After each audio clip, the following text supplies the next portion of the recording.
안녕하십니까. 안녕하세요.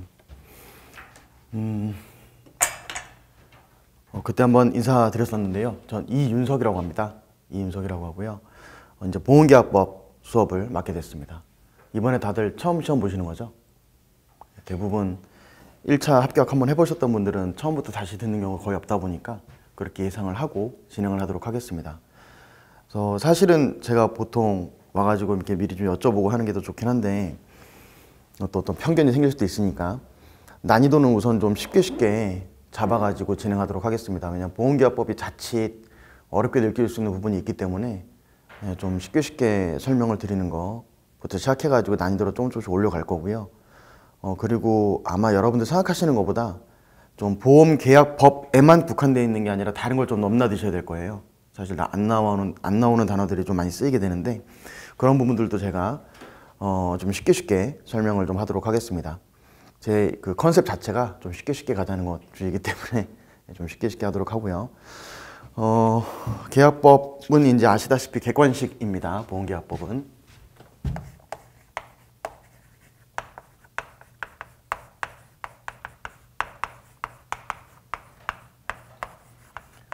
객관식으로 사지선다죠.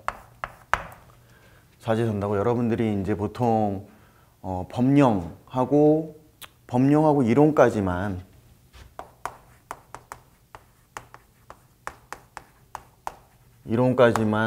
어느 정도 공부를 하시면 난이도가 쉽게 나온다고 했을 때 이 친구는 대략 한 7에서 80점 이상은 나옵니다.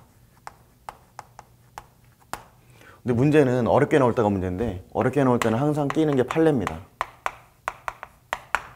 그래서 문제 자체를 판례로 내는 게 아니라 그냥 보기 자체를 판례로 냅니다. 1번 이런 경우에 이렇다고 하는데 이게 맞냐 틀리냐, 2번 판례, 3번 판례, 4번 실질적으로 문제가 한 개가 아니라 4개가 되는 거거든요. 그렇게 나와버리면 굉장히 어려워집니다. 그럼 그렇게 판례가 완전히 잔치를 벌였을 때 내가 여기하고 여기까지만 공부를 마스터했다면 어느 정도 나오느냐, 점수가 대략 한 50점 정도 나옵니다. 제가 그렇게 자신 있게 말씀드리느냐, 저도 시험을 봤지만 한 번 본 게 아니라 저도 손사시험 1차를 2번을 봤고 그 다음에 객관식으로 되어 있는 보험시험을 웬만한 거 다 봤거든요. 그래서 계약법이 다 들어갑니다. 그럼 그때 난이도로 보면은요 어느 정도 잡히는 게 있습니다. 그래서 굉장히 많이 여러분들이 이 부분을 좀 마스터 하시면은요 이게 나와서 굉장히 어렵게 나왔어도 50점 정도. 보통 계약법 어렵게 나오면 다른 과목은 좀 인간적으로 쉽게 나와주는 경우가 많아요. 그럼 합격하시는데 큰 문제는 없어요. 그래서 사실 이 부분이 중요합니다. 굉장히 중요하고 판례 부분은 제가 수업 때 간간히 말씀을 드리겠지만 어차피 모의 시험 때 막판에 좀 몰아가지고 보시는 게 편할 겁니다. 왜냐면 판례는 이게 이런 사례가 있는데 이게 맞느냐 틀리느냐를 보는 건데 사실 판례가 결론이 달라지는 판례들도 있거든요. 그럼 그때마다 여러분들이 지금부터 이 케이스는 이랬고 이 케이스는 이랬고를 갖다 달달달 외우시게 되면은 너무 많은 에너지 소모가 있다고 생각이 듭니다. 왜냐면 처음 하시는 입장에서는 이것만 하셔야 되는 게 아니라 손해수정 이론도 하셔야 되고 보험업법도 하셔야 될 테니까요. 그래서 가급적이면 이 법령과 이론 위주로 갈 거고요. 다만 여기서 플러스 인보험편에 들어가게 되면은 약관이 들어갑니다.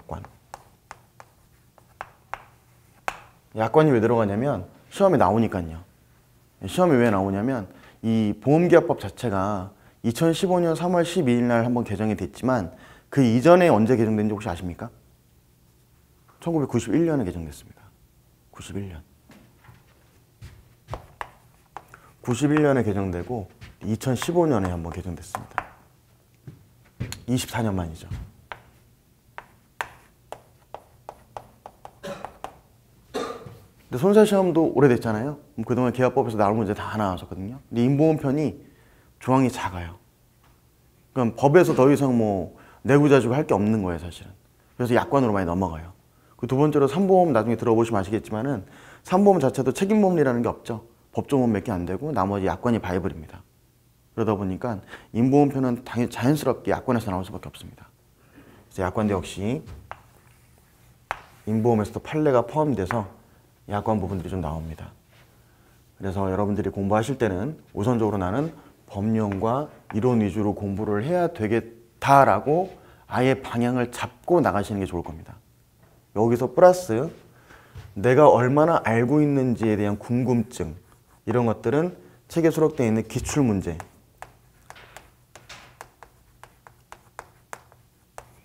이 책 안에 있는 문제들이 과거 10년치에 해당하는 기출문제들을 다 담아놓은 거기 때문에 섹터별로 풀어보시면 이 시험에서 내가 지금 어느 정도 와 있구나라는 대략적인 느낌이 오실 겁니다.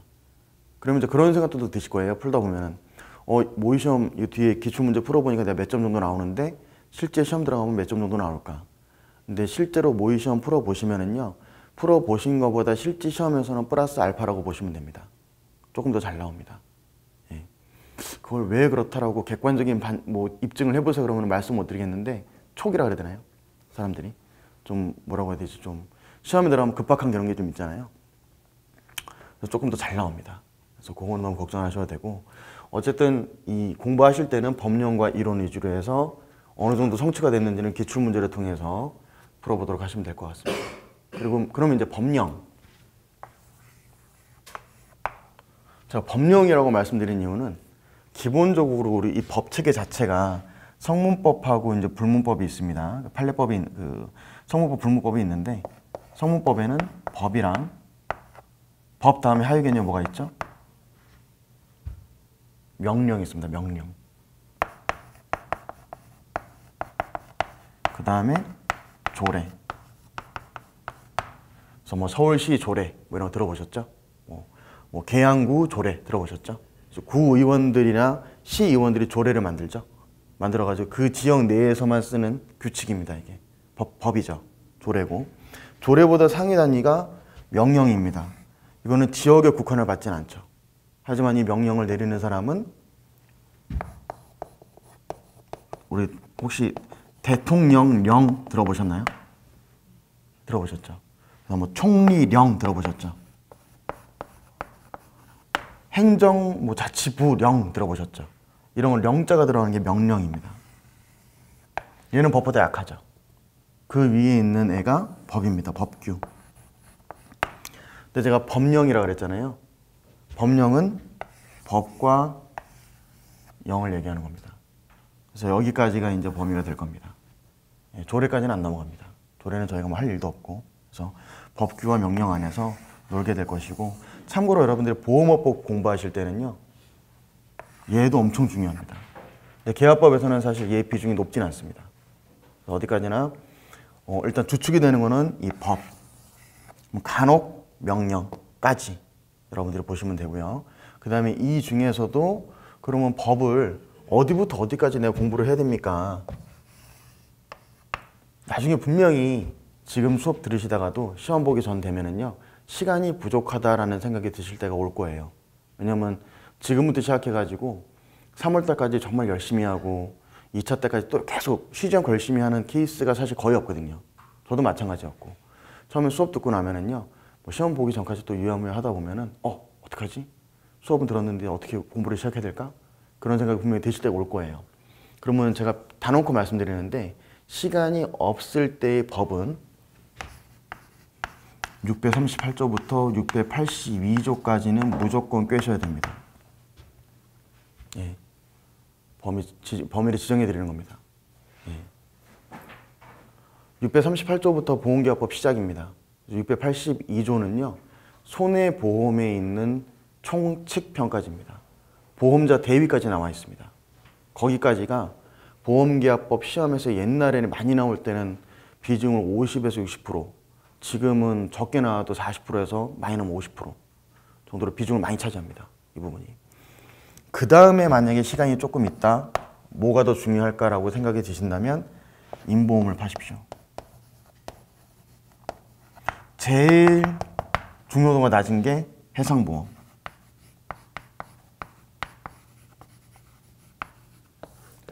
많이 나오질 않습니다. 해상보험은. 문제가 많이 나오질 않습니다. 그래서 만약에 버려야 될 상황이 오신다면 해상보험 버리시고요. 여기서부터 임보험까지만 쫙 깨고 들어가셔도 시험이 이렇게 막 완전히 무슨 독특하게 나오지 않는 이상은 여러분들이 보험계약법이 발목을 잡을 일은 절대로 없습니다. 사실 저 역시도 그랬습니다. 저 역시도 하다 보니까 처음에 제가 2004년도에 이 시험 처음 봤거든요. 근데 그때는 되게 막 의욕적으로 막 학원 다니고 나니까 풀어지더라고요. 1차 시험 들어갔는데 시간이 없어가지고 여기부터 여기까지 하고 인보험 파트만 보고 들어갔는데 그 해가 아마 보험계약법 이때까지 시험 중에서 제일 어려웠던 해였을 거예요. 아마 3,000명 봐가지고 몇 명 붙었지 그때? 하여튼 3,000명 봐가지고 250명에 300명인가 붙었으니까요. 예. 역대급 어려웠던 해였어요. 그때 저 법대 나왔는데 저희 그때 사시 공부하던 형들도 다 떨어지고 그랬거든요. 시험 보러 같이 왔다가. 뭐 제 자랑은 아니고 어쨌든 요령에 있어서 저는 여기를 공부했고요. 공부하실 때 법은 이거 보시고 이거 보면 안 됩니다. 문제 보시고 법 보면은요. 이 계약법 시험은 난이도 조금만 올라가면 다 떨어져 버려요. 그때처럼.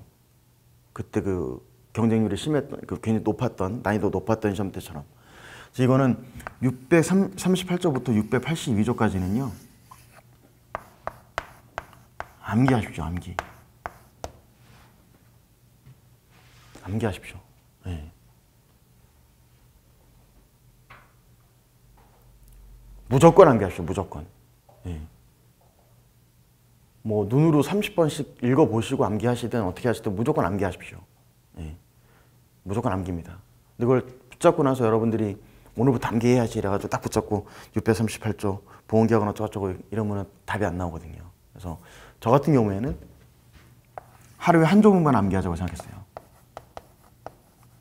부담 없잖아요. 하루에 하나씩만. 그래서 왔다 갔다 하면서 왔다 갔다 하는 시간에 한 개 정도. 근데 그때 학생 때였으니까 전철 타고 학교까지 왔다 갔다 하면은 갈 때 1시간 올 때 1시간이었거든요.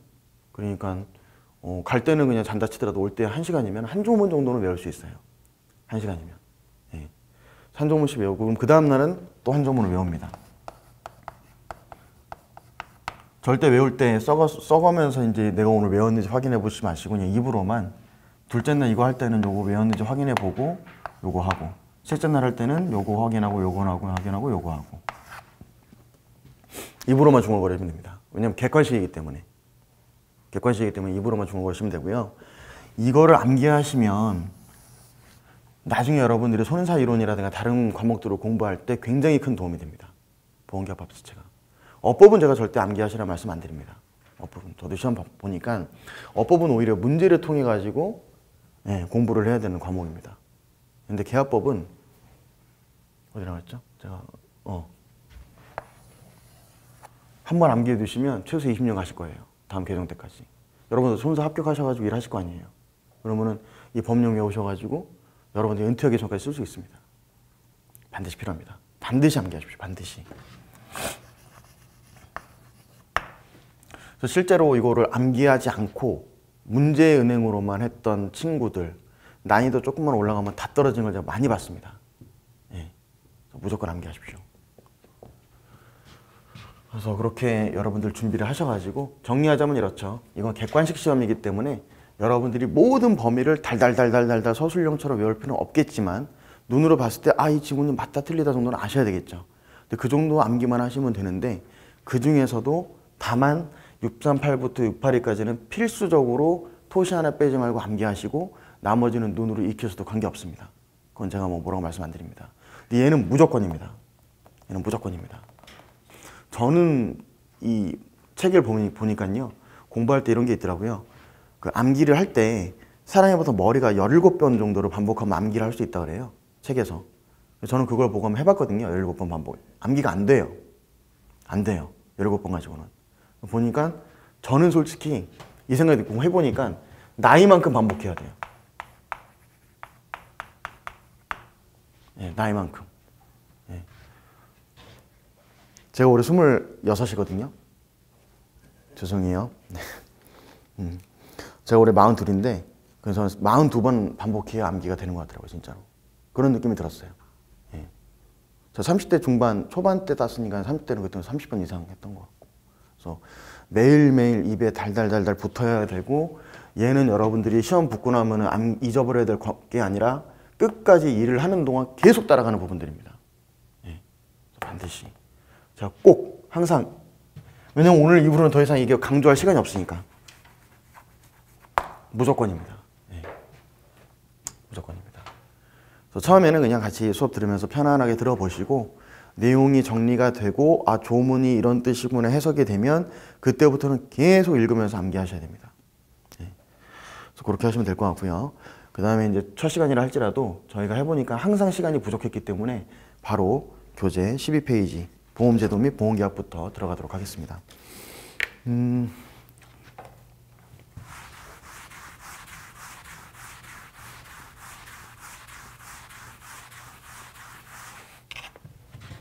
여기다 좀 써놔야 될 것 같아요. 여러분들이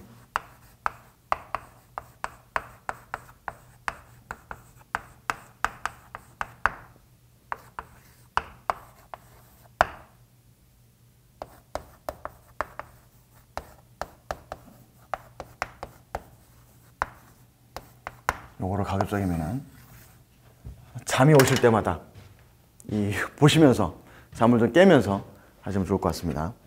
우리 수험생이라는 환자한테는 합격밖에는 약이 없다 그러더라고요, 누가. 무조건 올해 다 합격하신다는 생각으로 올해 뭐 보고 내년에 이거 없습니다. 올해 그냥 다 내년이죠. 내년까지 다 끝내신다는 생각으로 하셔야 됩니다. 예. 손사시험 제도가 바뀔 게 굉장히 유력시되고 있기 때문에 그렇습니다. 영어 들어갈 겁니다, 이제 아마. 예. 협회에도 막 질의가 왔다 그러더라고요. 근데 이제 오히려 지금 기존의 자격자분들이 야, 우리 때는 없었는데 그래도 들어가는 거 너무하지 않아요?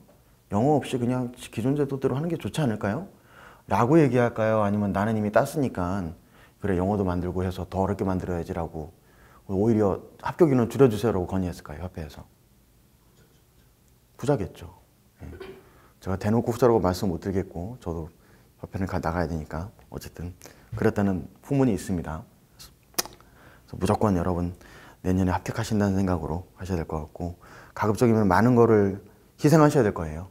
희생하셔야 될 거예요. 시험 자체가 희생 없이는 아무것도 치를 수 없는 좀 많이 희생하셔야 될 거고 그렇습니다. 저도 일하면서 결국은 합격을 했던 케이스였기 때문에 일하면서 공부한다는 게 얼마나 힘든지 잘 알고 있습니다. 잘 알고 있고 저는 차를 그래서 아예 공부할 때 놔두고 다녔습니다. 대중교통 이용하면서 그때 책 보고 암기할 거 암기하려고. 암기하는 시간을 공부 시간을 별도로 배정하지 않았습니다. 시간이 없으니까. 그리고 집에 들어가서 2시, 3시까지 하고 아침에 또 7시에 일어나가지고 출근을 하고 이렇게 했었거든요. 네. 잘 알고 있습니다. 네. 근데 어쩔 수가 없어요. 네. 자, 그러면 1차 이제 보험계약법 들어가도록 하시죠. 먼저 이제 우리가 지금 공부하는 게 보험계약법입니다.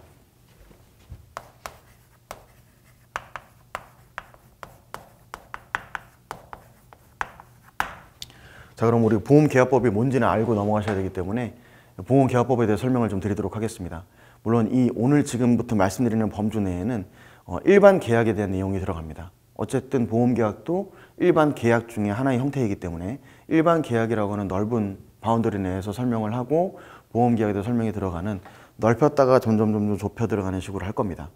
다만 그 전에 계약이라는 단어로 설명하기 전에 일단 보험이라는 게 있었기 때문에 그냥 계약법이 아니라 보험계약이라고 했을 때에는 보험만의 어떤 특징이 있기 때문이겠죠. 그래서 보험에 대한 특징을 여러분들 좀 알고 들어가셔야 됩니다. 다만 깊게 들어가진 않겠습니다. 여기서는 손해사정 이론에서 어차피 들어갈 거기 때문에. 먼저 보험. 보험 뭡니까? 보험은. 여러분들 용어를 앞으로 잘 쓰셔야 되는 게요. 보험이랑 보험계약이랑 보험제도랑 의미가 다른 겁니다. 이제 여러분들. 여기서 만약에 보험제도는 어쩌고저쩌고 말한다. 보험계약이란 어쩌고저쩌고 말한다. 그 의미를 구별할 줄 아셔야 됩니다. 이제는. 예. 이제 보험이라는 건 기본적으로 우리가 보험계약법을 공부하니까 보험계약이라고 생각하시면 안 되고요. 보험이라는 건 경제제도입니다.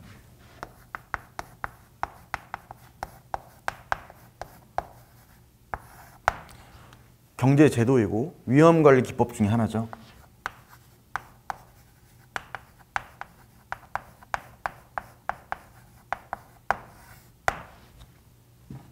중에 하나죠. 저는 보험이라 그러면 일단 뭐가 떠오르십니까, 여러분들? 편안하게 한번 생각해 보시죠. 위험. 네. 또 어떤 거 떠오르십니까? 불확실성 떠오르시죠. 책을 보신 분들이 이제 그런 내용들이 막 떠오르실 거예요. 근데 저는 보험에 대해서 아무것도 모르었대요. 보험하면 또 떠오르는 게 보험 아줌마. 옛날이었으니까. 보험 아줌마 떠올랐어요, 저는. 예. 그래서 와가지고 보험 가입해달라고 막 이렇게 옆에서 꼬시잖아요. 잘생겼다고 막 거짓말하고. 예, 뭐 꼬시단 말이에요. 근데 그런 보험이라는 게 그렇게 떠올랐었거든요. 또는 그냥 저는 어렸을 때 화재 사고를 당한 적이 있었기 때문에 큰 사고는 아니었지만 화재 나면은 보상해 주는 거 이 정도로 막연하게 생각하고 있었어요. 근데 사실 보험이라는 거는요, 별게 아니죠. 상호 부조라고 하는 거에서 사실은 근간이 생긴 거죠. 예. 예를 들어서 마을에 집이 10채가 있으면, 있는데 가정을 해보죠. 이 집들은 한 집에 1억이라고 가정해보고요. 그 다음에 1년에 한 채가 타요. 희한하게 그런 거예요. 마을이 계속 매년. 그러면은 첫 해는 그래도 둘째, 셋째, 넷째 가면은 어떤 생각이 들기 시작하겠죠? 사람들이 봤을 때, 이렇게 해가지고 한 명이 독박 쓰는 것보다는 우리가 조금씩 모아가지고 누가 될지 모르겠지만은 1년에 한 채가 타면은 걔한테 돈을 몰아주자. 그러면 결국 내가 될지도 모르는 데에서 1억 독박 쓸 거를 10집이 모여있으니까 1,000만 원씩 내게 되면은 1억이라고 하는 내가 독박 쓸 수 있는 손해를 1,000만 원으로 줄일 수 있는 거잖아요. 예. 그러면 이제 그런 모의들을 하기 시작했겠죠. 우리 1,000만 원씩 내자.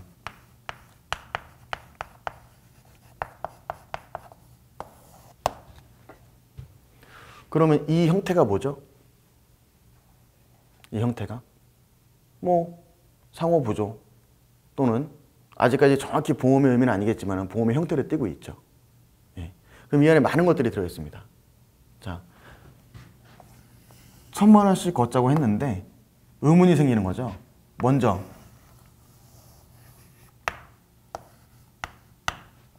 (1년에) 한 채가 탄다는 걸 어떻게 알아냈을까요? 그러면 올해까지 1년 탔는데 내년에도 한 채가 탈 거라고 가정을 하고 손해를 1억으로 본 거잖아요. 왜 그렇게 봤을까요? 어렵지 않아요. 그냥 계속 그렇게 타왔으니까. 희한하게 매년 한 채씩 탔으니까. 이게 바로 뭐죠? 통계죠, 통계. 예, 통계적 과거 통계치에 근거해가지고 이때까지 매년 한 채씩 탔으니 내년에도 한 채 타겠거니라고 생각하는 거죠. 예측하는 거죠, 예측. 뭘 통해 예측하냐면 과거의 데이터.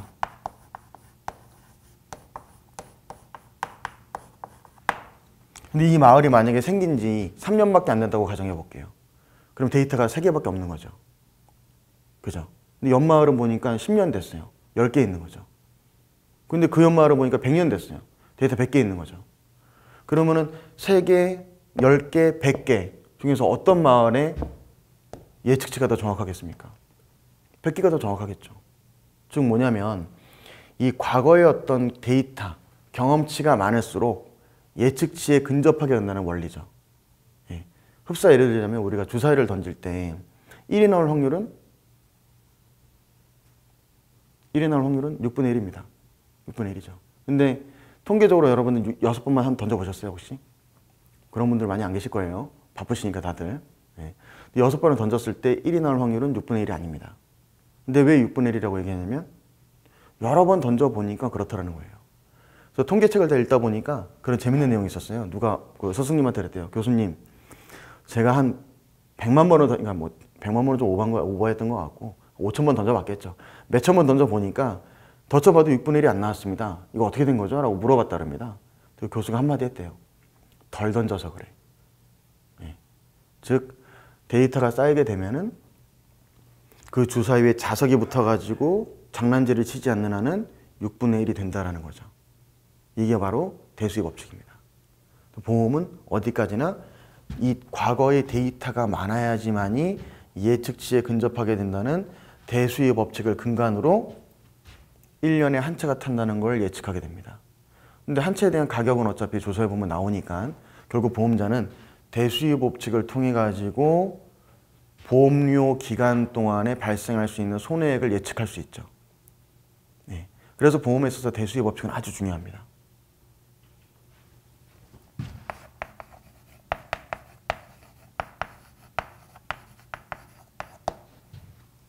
아주 중요합니다. 그럼 다시 마을로 돌아와서 이 마을에서 1년에 한 채가 탄다는 대수의 법칙이 맞다는 가정하에 한 채가 1억이에요. 그럼 우리가 손해액은 1억이구나. 그럼 얼마를 걷어야 되겠죠? 손해액 1억이니까 1억 걷어야 되겠죠. 1,000만 원씩 10채에서 1억을 걷어야 될 겁니다.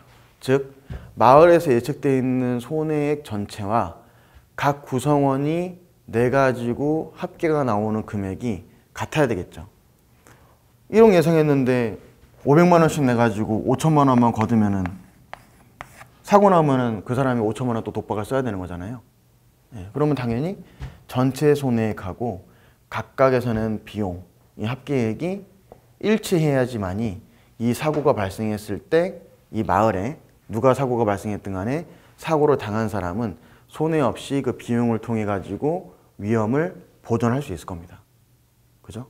그러면 이 총 손해액과 거둔 비용이 같아야 한다는 거. 이게 바로 수지상등의 원칙입니다.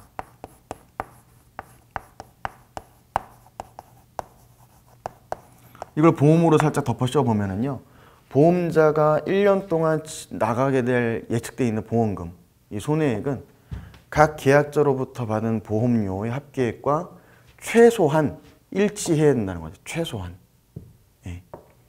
최소한 일치해야 된다는 것이고, 다만 이때 말하는 이 1,000원이라고 하는 보험료는 나중에 보험료도 공부하시겠지만은 어떤 보험료가 있죠? 보험료는 위험보험료와 저축보험료가 있는데 위험보험료를 기준으로 따지는 거죠. 요거는. 그래서 이 두 개가 일치해야 된다는 게 바로 수지상등의 원칙입니다.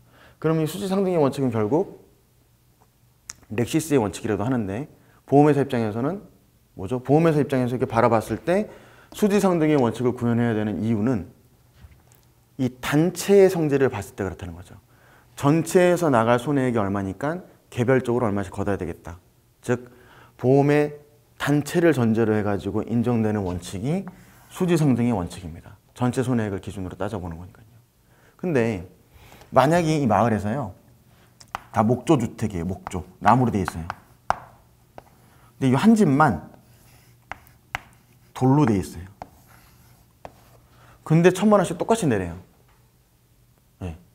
야, 우리 1년치, 자, 1,000만 원씩 다 내세요. 옆집 나무집, 옆집 나무집, 우리 집은 돌집. 화재보험료 1,000만 원씩 내래요. 그럼 여러분들 내시겠습니까?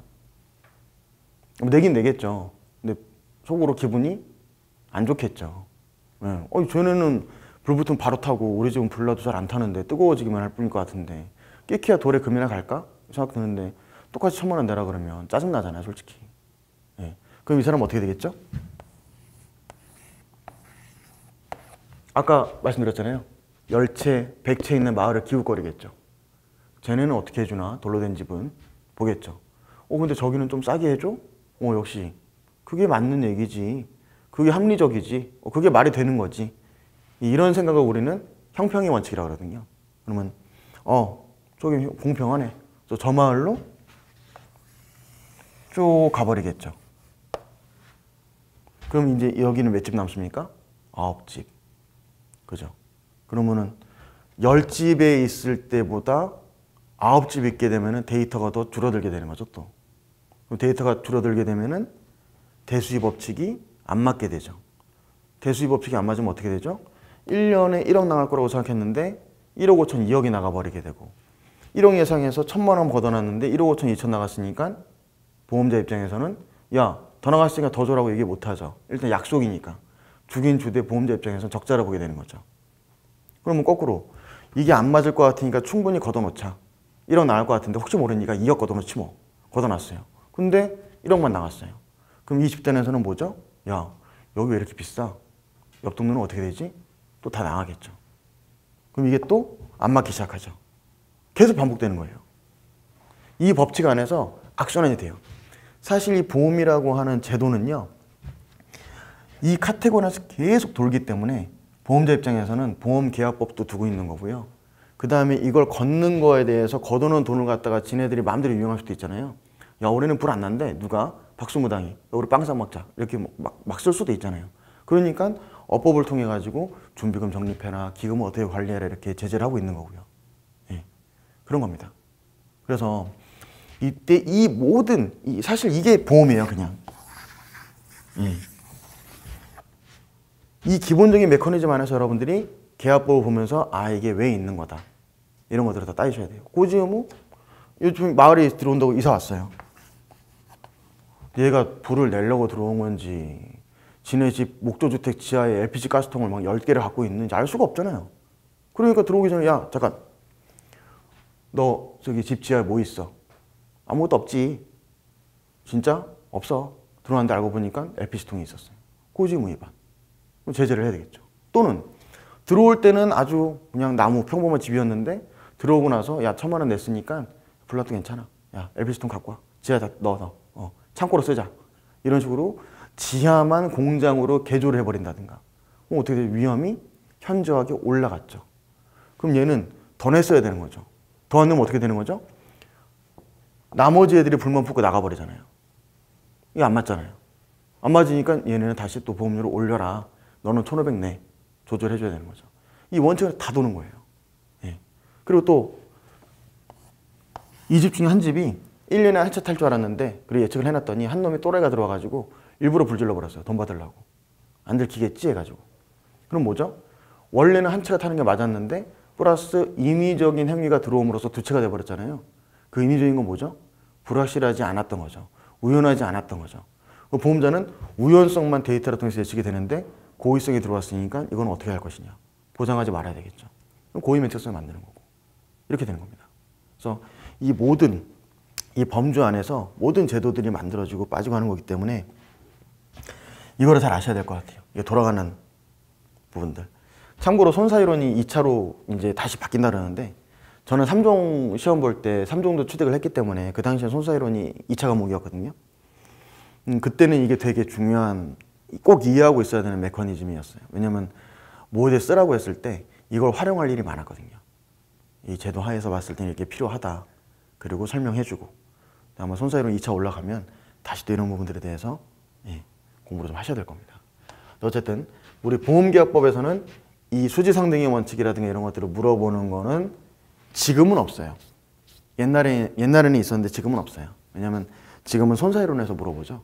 손사이론은 객관식이니까 거기서 물어보고 있는데 보험에서도 여러분들이 알고 계셔야 되는 부분이기 때문에 설명을 드렸습니다.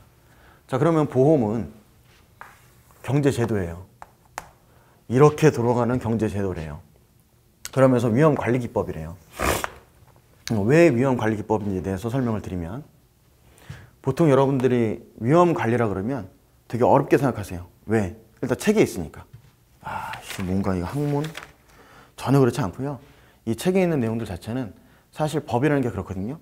자꾸 누구 죽이니까 죽이지 말라고 법 만드는 겁니다. 자꾸 사기치니까 사기치지 말라고 법 만드는 거예요. 즉 사실이 있고 그 다음에 어떤 법이 만들어지고 법에 대한 해석이 만들어지는 겁니다. 이론이 만들어지는 거고. 그러면 그 맥락에서 여러분들 생각하시면 될 게 모든 용어들이 나왔을 때는 원래 그런 현상들이 있었고 그거를 학문화시킨 겁니다. 그럼 위험관리는 뭘까요? 말 그대로 그냥 우리 위험관리하는 거예요. 집이 어디세요 혹시? 예? 구로 쪽이세요?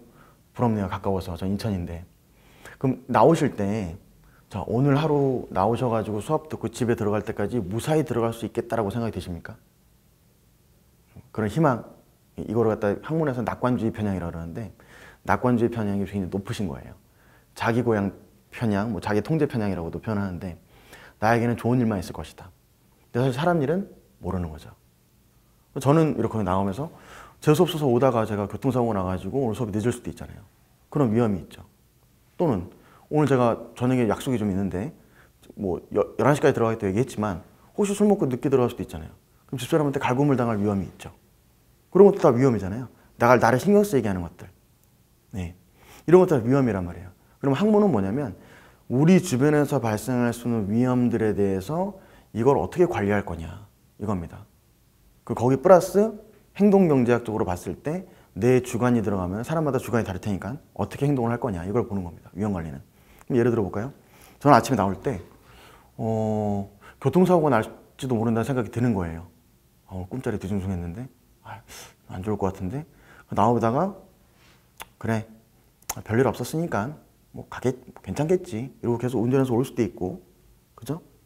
그러면 또는 오늘은 뒤숭숭하니까 실장님한테 전화해가지고 저 오늘 못 가겠어요.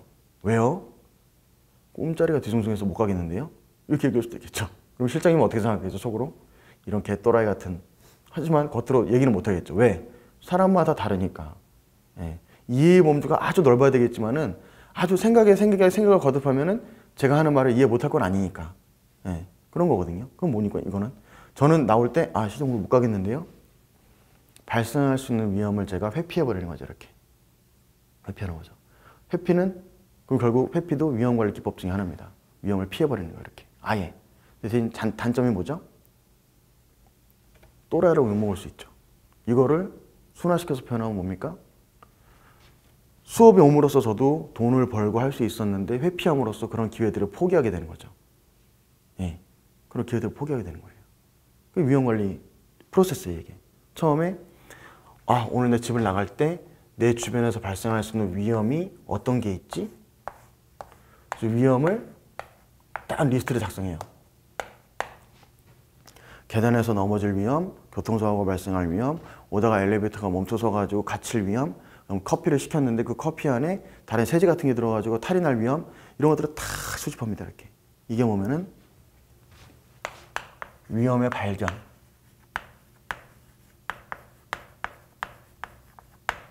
두 번째, 각 위험마다 내가 교통사고가 나가지고 오늘 수업을 못 가게 되면은 나한테 발생할 수 있는 손해액이 얼마가 될까? 네, 이런 것들을 파악하는 거죠. 그리고 내가 교통사고가 발생할 빈도가 얼마나 될까? 얼마나 자주 발생할 수 있을까? 그리고 가가지고 커피를 시켰는데 그 안에 또 누가 세제를 넣어가지고 먹고 병원에 가게 되면 병원 비용이 얼마나 발생할까?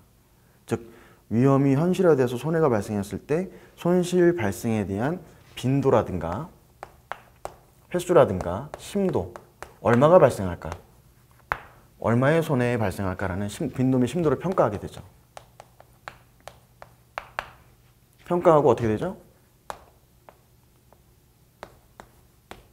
관리 기법을 선택하는 거죠. 교통사고가 굉장히 위험할 것 같으니까 나 오늘 나가지 말아야지. 이거는 회피.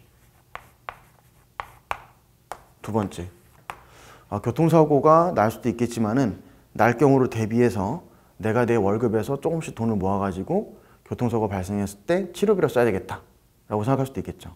그러면은 그렇게 기금 모아가지고 내 위험에 대피하는 게 바로 보유가 있죠. 근데 만약 이 보유 형태에서 교통사고 내가 이때까지 42년 살아보니까 이때까지 교통사고 몇 차례 났고 일요일 날 그러면은 오늘 일요일 날 교통사고 발생 확률이 어느 정도 되겠다. 얘가 기금을 얼마나 적립해야지? 라고 막 계산해서 적립을 해놓는다면은 그건 뭐죠? 대수의 법칙을 통해 가지고 기금을 적립하는 거기 때문에 보유의 형태 중에서도 자가보험이 돼요.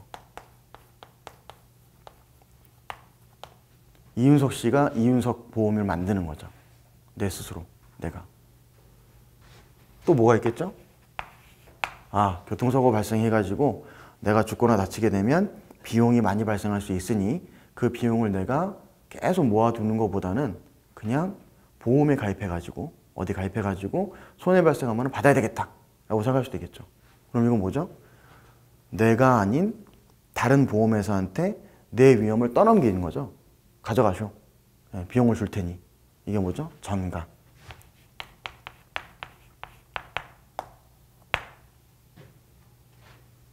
손실 통제 방법이 이건 나중에 손사료 때 하시면 되고 제가 이제 얘기하고자 하는 여기까지입니다. 왜 그러냐면 여기서 보험이 나왔으니까.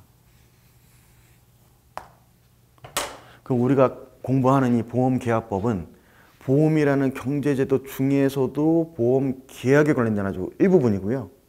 근데 보험이라는 제도 자체는 또 보니까 위험관리라고 하는 여러 기법 중에서 하나일 뿐입니다. 여러분들이 공부하고 있는 보험의 위치는 여기입니다. 위험관리라는 큰 틀에서 요만큼 이기 때문에 이거를 여러분들이 열심히 공부하셔도 막 넓은 범위는 아니다 라고 생각하시고 위험관리라고 하는 망망대해에서 이 보험이라는 섬 하나 공부하는 겁니다. 우린 지금 아시겠죠? 그렇게 이해하시면 될 것 같고 그러면 제가 이제 보험에 대해 설명을 다 드렸어요. 그럼 정리해 보니까 얘기가 나오네요. 보험은 경제 주체가 사고 발생 확률을 예측해 가지고 일정한 기금을 적립할 목적으로 타인에게 일정한 보험료를 주죠. 줬다가 그 위험을 전가받은 애가 위험이 현실화됐을 경우에 약정한 보험금을 지급함으로써 그 경제 주체의 위험을 해소시켜주는 경제제도죠. 경제제도입니다. 그렇게 정리할 수 있겠죠. 그 안에서 대수입 업체도 필요한 것이고. 이게 보험입니다. 보험. 네. 그래서 보험에 대한 설명은 끝났고요. 이제 계약입니다. 계약.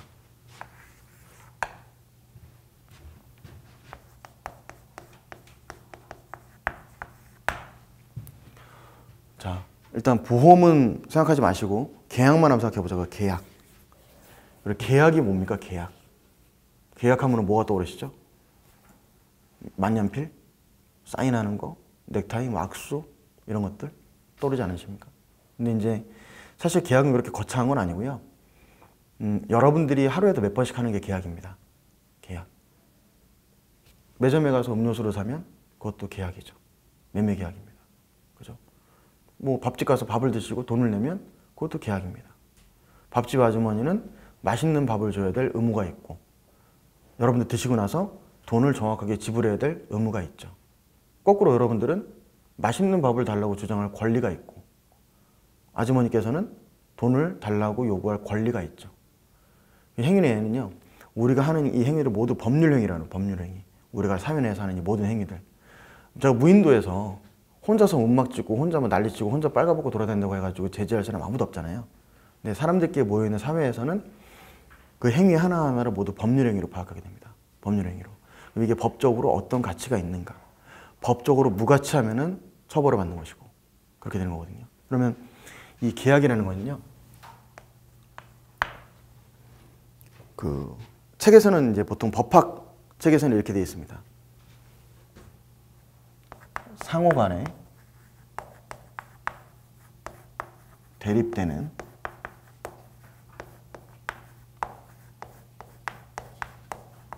의사표시의 합치.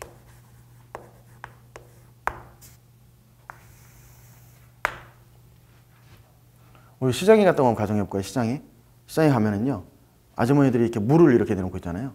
제가 가다가 아주머니한테 물어봐요. 얼마예요? 이렇게 물어본단 말이에요. 그럼 아주머니가 뭐 사람마다 다르겠죠? 근데 대부분 저희가 가는 시장은 아주머니 이렇게 하시더라고요. 얼마예요? 그러면 쳐다도 안 보고 뭐 뒤지시면서 500원 이렇게 얘기하세요. 그럼 뭐죠? 저는 이거를 사고 싶다라고 얘기한 거죠. 물어봤을 때 그 아주머니가 500원 이래서 뭐죠? 팔겠다는 겁니까? 안 팔겠다는 겁니까? 500원 내면은 팔겠다는 거잖아요. 그럼 저는 사겠다라는 의사표시가 있었죠. 나는 사겠다. 아주머니는 500원 팔겠다.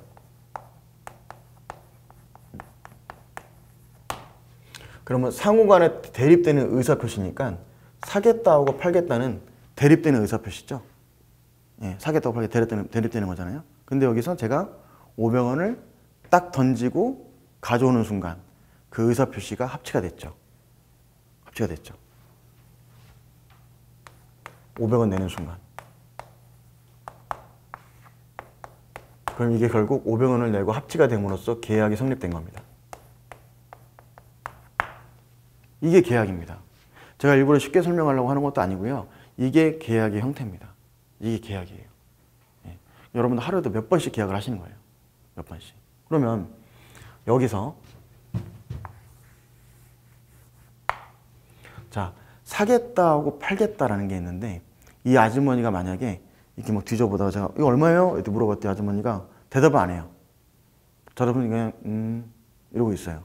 속으로 저는 500원 이러면서 500원 놓고 가져갔어요. 그 아주머니 뭐라 그러죠? 저한테? 저놈 잡아라 하겠죠. 저놈 잡아라 하겠죠. 왜냐면 아주머니는 저한테 500원이라는 얘기를 안 했잖아요. 안 했잖아요. 그냥 물어봤는데 대답도 가만히 있어요. 즉 뭐냐면 사겠다라고 하는 것 같다 우리는 청약이랍니다. 청약.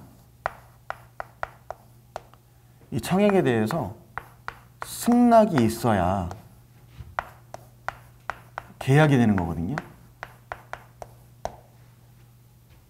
그죠? 근데 저는 얼마예요? 물어봤는데 청약이 있었는데 아주머니 승낙이 없었어요. 근데 제가 가져갔어요.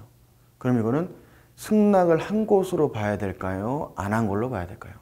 이 문제입니다. 네. 저 아까 말씀드렸던 거, 자 500원, 이거 얼마예요? 물어봤더니 아주머니가 이러고 있어요. 그럼 이거는 승낙입니까? 거절입니까?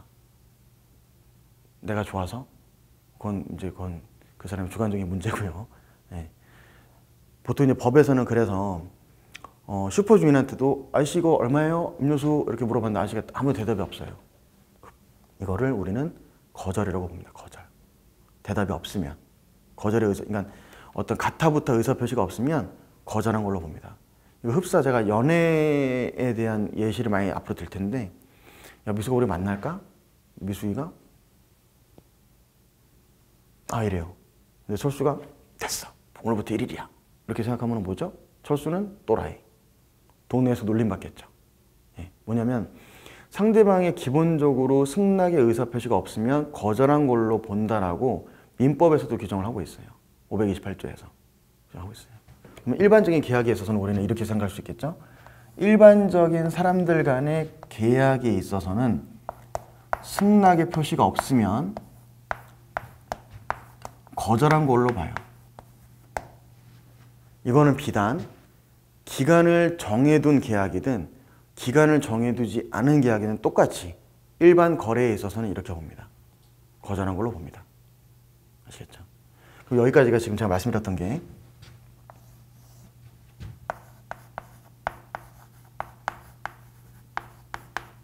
사인 간의 계약이에요.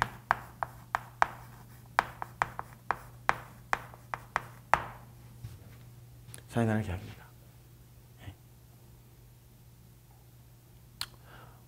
그리고 계약의 나머지 내용은 10분 쉬었다가 이어서 가도록 하겠습니다.